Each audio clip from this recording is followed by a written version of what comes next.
Hola chicos, ¿cómo están? Bueno, el día de hoy vamos a ver el tema de la clasificación de los seres vivos.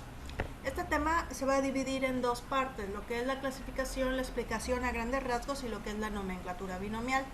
Como parte de la introducción de este tema van a contestar en su portafolio de evidencias las siguientes preguntas. Acuérdense que pueden ponerle pausa al video y contestar las preguntas para luego continuar. Las preguntas son las siguientes: ¿qué es clasificación y cómo se clasifican a los seres vivos? Ahora bien, la sistemática es una ciencia derivada de la biología que nos ayuda a clasificar a los seres vivos. Ustedes se han puesto a pensar alguna vez o se han preguntado ¿cuántos seres vivos existen en el mundo? Bueno, pues existen miles y millones, ¿no? Para poderlos estudiar necesitamos clasificarlos. Es como si yo entrara al salón de clases y me pidieran, ¿no?, que yo hiciera un análisis de sus personalidades. Para poder hacerlo, a lo mejor tendría yo que clasificarlos por el tipo de personalidad, o a lo mejor por un nivel socioeconómico tendría yo que preguntarle ciertas características de en dónde trabajan sus papás, cuánto ganan, etcétera, etcétera. Entonces, para poder estudiar algo es necesario primero clasificarlo. Por lo tanto, la sistemática es una ciencia que utiliza principalmente la taxonomía. La taxonomía es una herramienta que se utiliza para poder ver las características de los seres vivos y para poderlos clasificar también.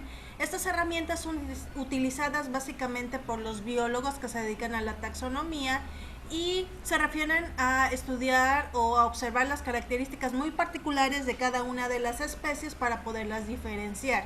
Y su característica principal o la objetivo principal es poderlas identificar de una manera más rápida y poderla separar de las otras especies diferentes. Ahora bien, hay dos tipos de clasificación: la clasificación artificial y la clasificación natural. La artificial es aquella que no tiene fundamento científico, es aquella que solamente ve a grandes rasgos características que la persona que quiere clasificar ve. Es como si yo entrara al salón, ¿no? Yo a grandes rasgos los puedo clasificar en dos grandes grupos, en niños y en niñas, ¿no? En chicos y chicas. Ahora bien, no solamente existe este tipo de clasificación. Ustedes pueden decir, no, pero pues es que somos muy diferentes, tenemos diferentes personalidades, tenemos diferentes gustos, nos gusta la diferente música, etcétera, etcétera. Pero bueno, la clasificación artificial se utilizó durante mucho tiempo por varios científicos como Teofrasto, Aristóteles y Carlos Linneo también. Y bueno, con este tipo de clasificación se llegaron a clasificar 600 individuos en 11 categorías diferentes. Por ejemplo, las plantas en árboles y en arbustos. Y por ejemplo, San Agustín en el siglo IV clasificó los animales en dañinos, útiles y superfluos, ¿no? ¿Qué quiere decir esto? Pues a lo que le es bueno para el hombre, ¿no? A lo que le importa al hombre. Así los clasificó San Agustín. Ahora bien, la clasificación natural es aquella que pretende realizar una mejor clasificación, siendo más detallista, ¿no? Observando, por ejemplo, el desarrollo embrionario de la especie, la anatomía, el parentesco evolutivo, y actualmente pues existen herramientas de biología molecular, por lo tanto podemos estudiar su material genético para determinar qué tipo o qué especie es. Ahora bien, este personaje ya lo habíamos visto en la historia de la biología, se llama Carl von Linneo. Este personaje se le conoce como el padre de la clasificación, ¿sí? Él escribió un libro que se llama Systema Naturae y también es el padre de la nomenclatura binomial. La nomenclatura binomial se la voy a explicar en el siguiente video.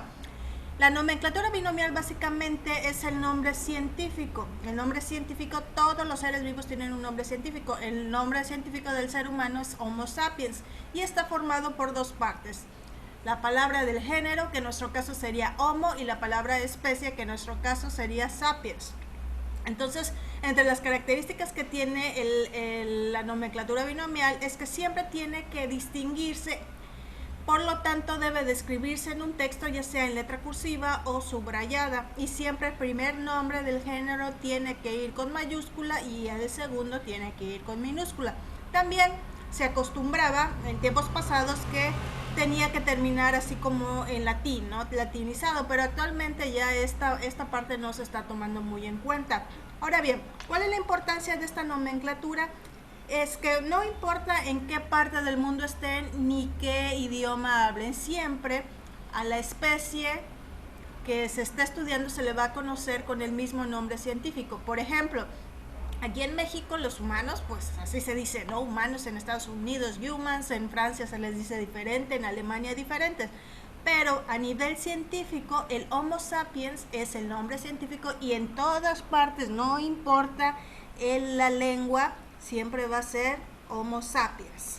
Ahora bien, en 1758, Carlos Linneo, dio nombre a 4.236 especies de animales y toda esta información se encuentra en un código internacional de nomenclatura. De hecho, todas las especies nuevas que se encuentran se registran en este código internacional. Y bueno, también otra de las cosas que realizó Carlos Linneo fue de desarrollar los niveles taxonómicos, que son 7, pero eso lo vamos a ver en el siguiente video también. Ahora bien, ¿cómo se clasificó, después de todos estos, cómo se clasificaron a través de la historia? Bueno, en 1969 la primera clasificación fue de los 5 reinos de la naturaleza, que seguramente ustedes la estudiaron en la primaria, que son los animales, las plantas, los hongos, los protistas y las bacterias. En 1977, el año que yo nací, ya había 6 reinos, ¿no? A la parte de las bacterias se dividió en 2, en eubacterias, eu quiere decir nuevo, y arqueobacterias, que quiere decir antiguo.